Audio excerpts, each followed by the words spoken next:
Hello, welcome back to Red Ted Art and another compilation video. Today we have 5 paper toys that you can make in under 5 minutes. From paper helicopters to paper cup and ball games to fabulous paper ring flying toys to, of course, one of our favourites, the paper cootie catcher. So let's take a look and start with the paper helicopters. What you need to do is a piece of paper, like this orange one. I've already cut a strip off by coincidence, and it really doesn't matter, it's not that accurate. I just use the width of my ruler and cut it across. And in my case, that is 3 centimeters across, 3, and 21 centimeters down.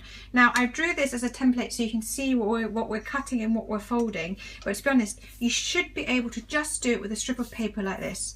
So what you need is a strip of paper, roughly these sort of dimensions, but as we talk about the extension ideas at the end, you can of course use smaller, bigger, thicker, heavier, and see what happens. The first thing you need to do is find out, fold it into 3 equal parts, 1, 2, 3. Now if you are using a guide, it's 7 centimeters, 7 and 7. If not, I basically just fold it and have a rough look until you've got roughly thirds. It doesn't have to be that accurate, but it does help. So I've got it roughly in thirds. Like you can see, I'm a little bit lower there, but it's not a problem. And then once you've got them in thirds, and leave this one folded, you take the top and with the scissors you're going to cut all the way, not all the way to the edge, leave about 1 centimeter that long, leave 1 centimeter free. Okay, so I'm going to cut a straight line, and I've left 1 centimeter between the fold and the line. Now I'm going to cut 2 small pieces, maybe 1/2 centimeter, into the fold. There, small one, and there, a small one. Yeah, not too big, otherwise it's all going to break. Now you use that cut where you went along the fold, and you fold your side in like that, and then you fold this side in like so, and there you have your basic shape already. Now fold it up, fold it again, and add your paper clip. Then you fold one end, one. Here we go, and that is your paper helicopter finished. Let's see if we can make it spin just on the camera. Let's see, it probably won't focus. Well, it's too short. Let's do it over there, and then you can see it. You can see it spinning. Now, extension ideas for this are: try it with 2 paper clips. Try it with different types of heavy paper. Is heavier paper better or lighter paper? You can try it unfolded with or without a paper clip. You can try it with longer or shorter helicopter blades. So there's lots of different ways of extending this into like a real sciencey activity to see what could you change about your basic helicopter, and then compare and see if it changes how it flies. And that makes it a really great STEM activity as well. So let's go and see these fly. Now watch, it's quite quick. Now in slow motion.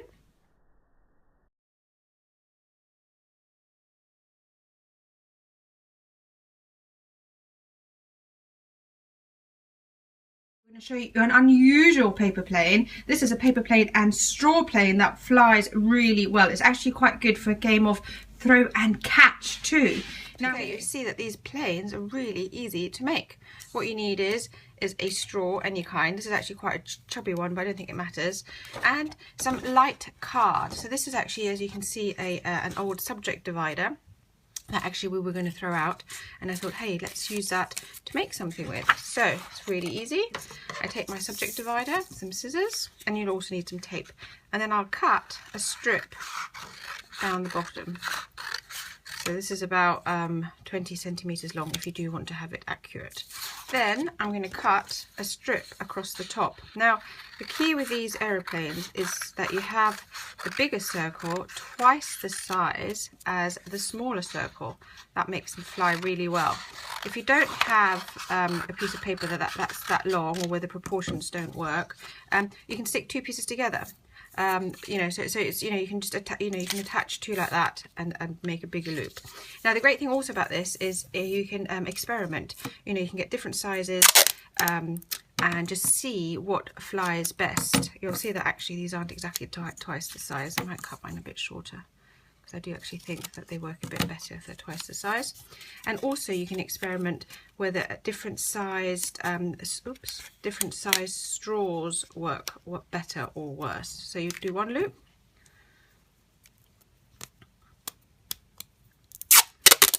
and another loop.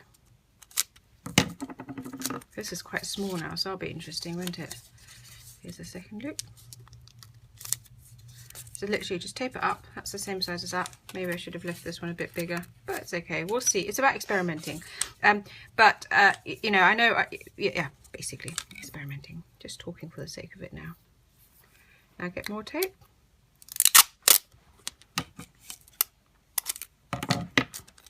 And then you tape this to the bottom.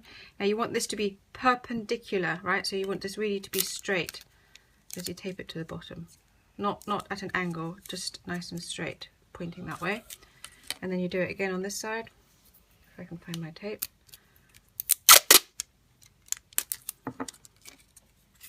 Like so, make sure it's nice and straight.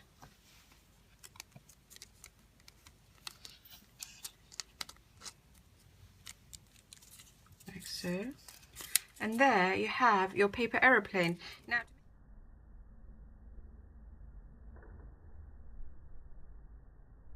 that wasn't too bad. To be honest, it was a really windy day and it was so hard to get that video. But they are fun and they're easy to fly and they're really great fun. Or really easy to make, great to play with. We have another great paper craft or paper toy, depending on what you end up doing with it.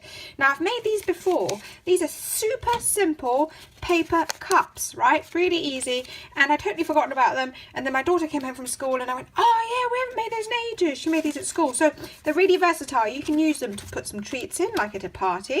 You could use them to make this little ball and catching game. So you have to kind of, obviously it's not going to work here under the screen, but anyway, the point is, you know what I mean, you have to get the ball in. So this can be hours of fun out of a simple craft. And what's even more exciting, but I'm going to show this to you at the end, not now, you have to wait, you can fill them with water. Yes, you can, they work. Anyway, let's get started, enough chat. So what you will need is a square piece of paper. As always, it's any sort of paper. Now I happen to have some origami paper handy, so I'm using that. But you can use normal, you know, A4 paper and go from there. You know, cut out a square. This is, I think, 12 centimeters by 12, but it really doesn't matter, and you can make them all sorts of sizes. Now, what you'll do is you bring them in like a diamond. You bring the bottom up to the top, a bit like our corner bookmarks, to be honest. Here we go. Then you flatten it nice and neat, like so. Then you bring this corner. This is the tricky bit, so you have to get this right. So when you fold it over, you want this line to be parallel down here, okay? So this is that you don't want to go up, you don't want to go down. You want it to come right across, yeah, as if you're folding something over, like making the bed. Nice straight line at the top, like so. Okay, then you bring this corner up and you do the same. So the line that comes up, you want to go across like this. Okay, then you fold it. And now there's two things you can do. You can either bring one flap down like this. In fact, let's do that first and then I'll show you the other thing I wanted to do. And then you turn it round and you bring down the other flap like this. So this is one way of making your cup, and you've got this sort of two-tone colour, which I think looks really nice, to be honest. But if, like these, you want them to be a single colour, all you now have to do is to open this up and pop the front flap into that little pocket. That actually gives it a bit more stability. And the other one, I'm just going to increase my crease. You're going to open up and you're going to tuck it in like so. And there you have your paper cup. Wasn't that easy? Even with a minute's chat, we managed to get this down. Now, if you wanted to be able to stand up like this, you just have to gently squeeze the bottom down and just kind of nudge these in and make it stable. It does actually work better if there's a weight in it. Oops, she says. It does work, believe me. And then you can use them as little cups that do stand up. Now, you can fill them with sweets or treats, great for a party. You can fill them, make a big one for popcorn, or you can make this little game. Now, to make this, all you need to do is, I'm going to quickly show you because it is a great little game. You take a big piece of foil. This is a bit too small, but I'm just going to show you how it works. You get a piece of string, you place it in the middle, and you scrunch the foil around it, and then you keep adding more foil and scrunch, and roll up the string a little bit as well so it doesn't get pulled out. And then all you do is you sellotape it in on the inside, and that's how easy it is to make your toy. But the bit you really wanted to see, surely, was, does this really work as a paper cup? Now this is the moment of truth. I used to do this when I was younger. I haven't tried putting water in for a long time, so let's see if it works. Ta-da! It works! Phew! Now, of course, these are paper cups, so that you have to drink it straight away. Don't leave it, because it will eventually get soggy and break through. But if you drink straight away, or pour it back and let them dry again, you can use them again. Now, it also depends on your paper quality. I use quite thin paper there, but if your paper is a bit thicker, they'll last a bit longer. I think they're great. Anyway, that was it.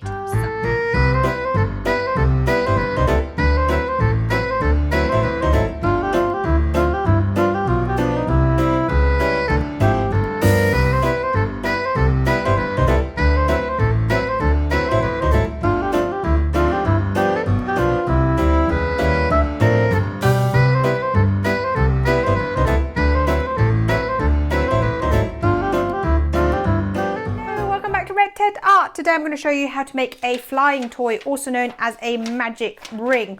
All you need is half a sheet of A4 or A5, which is roughly about 150 millimeters by 210 millimeters, and you can use scrap paper. Use scrap paper first, because I know some of you complain about using pretty paper and it not working. So scrap paper first, and then if you want, you can carry on and use pretty paper as well, or you could use white paper from the printer, and you can decorate it. So the first thing I'm going to do is fold it in half, like so. And then I'm going to fold it again in this direction. The reason I'm doing this is because I'm creating some guidelines for me, because I'm going to open it all up again. And you can see a cross. Now, I want to fold it in the diagonal way so that this line meets that one, and this line lines up with this one, and it's all round this point in the middle. Okay, so you're going to turn your paper diagonally, fold it over with that line meeting that one. As long as you've got the point in the middle, it should all happen automatically. Here's a point, line them up straight, and you've got your first fold ready. Now all you do is you take the bottom bit, fold it over once, do it again, twice, and do it again 3 times. Now, this is where the science comes into it. By creating this fold, you're creating something heavy at the bottom of your ring, so it will hopefully fly better. So you can experiment at this point and see what happens if you only fold it once, twice, and 3 times, and compare how well they fly against each other. Or use different types of paper, some heavier, some lighter, and just check it out. Now, we're almost finished. You're going to just curl it round, and you're going to tuck one end, oopsie, into the other, and that is it. Now it will stay together, it won't, I mean, it might come apart whilst you're playing with it. If you want, you can add a tiny bit of tape, but you really don't need to. And now you need to fly it, you need to hold it at the bottom like this, and you need to flick it.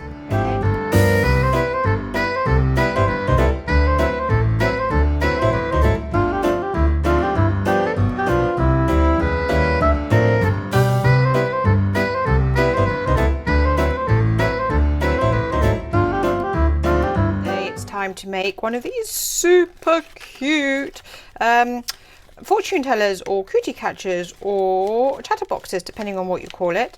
So I'm going to show you how to make the melon fortune teller today. Now, the first thing you'll need is your printable from my lovely friend, the Crafty Swedes, and I'll link it obviously down below.